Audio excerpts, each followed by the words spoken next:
अस्सलाम वालेकुम नाजरीन, मैं हूं आपका मेज़बान सैयद मोहम्मद अली शाह और आप देख रहे हैं हैदराबाद न्यूज़। नाजरीन, इस वक्त मैं मौजूद हूं लतीफ़ाबाद यूनिट नंबर 8 में, जहां पे ये कचरे की हालत आप देख सकते हैं। यहाँ पे किस कदर यहाँ पे कचरे की हालत ख़राब है। इस इलाके की हालत बहुत ज़्यादा अबतर हो चुकी है। यहाँ पे जो है वो अरसा दराज से कचरा जो है बहुत ज़्यादा भरा हुआ है। यहाँ पे इलाका मकीनों ने यहाँ पे कंप्लेंट्स भी की इस मसले के हवाले से, लेकिन अब तक कोई खातिर का बंदोबस्त नहीं किया गया। यहाँ पे इस वक्त आप मेरे कब में देख सकते हैं कि ये कचरे का गढ़ बन चुका है। यहाँ पे मवेशियों का बसेरा है। यहाँ पे जो है वो पीछे दुबई शूज़ मेला भी है, वहाँ पे पाकिस्तान होटल भी है। इधर आप देख सकें तो मन्नान होटल है, यहाँ पे उमर खान होटल है।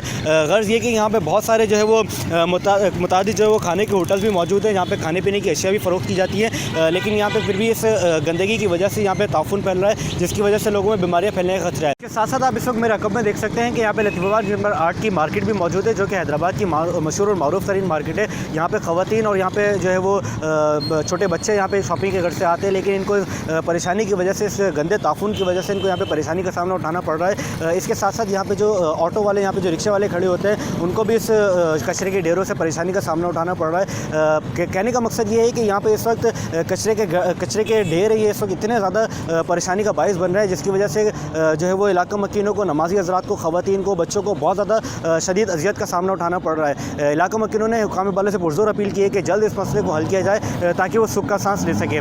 कैमरामैन मुज़म्मिल अवान के साथ सैयद मोहम्मद अली शाह, हैदराबाद न्यूज़।